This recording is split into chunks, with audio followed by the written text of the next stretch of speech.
દરેક ગુજરાતીઓની જાન રાયતા મરચાં છે અને આ રાયતા મરચાં ઘરે તૈયાર કરવા થોડી મુસીબત છે, પણ આ ટિપ્સ અને ટ્રિક્સ સાથે બનાવશો તો 1 વર્ષ સુધી રાયતા મરચાં કડક રહેશે, કાળા કે ચીકણા નહીં થાય.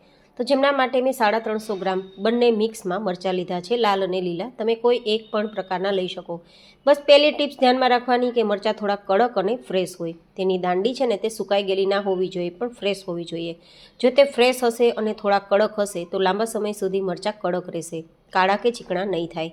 તો હવે આ રીતે 2 ભાગમાં તેને ટુકડા કરી લેશું. થોડા ટુકડા મોટા જ કરવાના છે, જેથી લાંબા સમય સુધી કડક રહે, પોચા ના થાય. તમે જોઈ શકો છો તે રીતે. તો આ બીજી ટિપ્સ ધ્યાનમાં રાખવાની.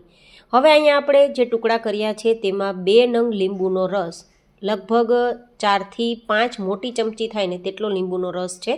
આ રીતે આપણે બધી જ સાઈડથી લગાવી અને મરચાંમાં કોટિંગ કરી દેવાનું.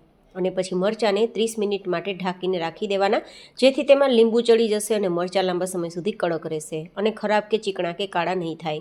ત્યાં સુધીમાં આપણે લગભગ પોણા કપ જેટલું, એટલે કે અડધા કપથી થોડું વધારે તેટલું આપણે તેલ ગરમ કરીશું. તેલ થોડું હળવું ગરમ કરવાનું છે. તેને ચેક કરવા માટે મેં થોડા રાઈના દાણા મિક્સ કર્યા હતા. થોડા તતડી જાય પછી ગેસની ફ્લેમ બંધ કરી અડધી ચમચી હિંગ અને 8 ચમચી જેટલા રાઈના કુરિયા મિક્સ કરી દેવાના છે. મસાલો જ તેમાં મેન છે. સાથે 4 ચમચી જેટલા મેથીના કુરિયા. અહીંયા રાઈના કુરિયાથી અડધું માપ મેથીના કુરિયાનું રહેશે. અને હવે મેથીના કુરિયા ઉમેરાઈ ગયા બાદ આપણે ઉમેરીશું 2 ચમચી જેટલી વરિયાળી અને સાથે ઉમેરીશું 1 ચમચી જેટલા આખા તીખા. જો કે તેમાં તમે થોડી ઓછી ક્વોન્ટિટીમાં યુઝ કરવું હોય તો કરી શકો અને થોડો અધકચરો પાવડર પણ લઈ શકો. બસ આ બધું મિક્સ કરી દઈશું અને તેને થોડું ઠંડુ થવા દઈશું. અને પછી આપણે થોડું ઠંડુ થઈ જાય પછી 1 ચમચી જેટલું નમક અને 1 ચમચી જેટલી હળદર પણ મિક્સ કરી દઈશું.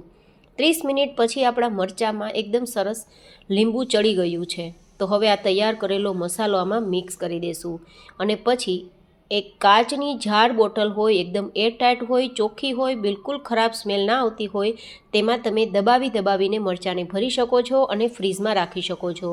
ઉપર સુધી તેલ ડૂબડૂબા રાખવાનું છે અને ફ્રીઝમાં રાખવાના છે. તો 1 વર્ષ સુધી મરચાં કડક રહેશે, કાળા કે ચીકણા નહીં થાય. ચેનલ પર નવા હોય તો ચેનલને સબસ્ક્રાઈબ કરજો અને વિડીયોને લાઇક કરજો.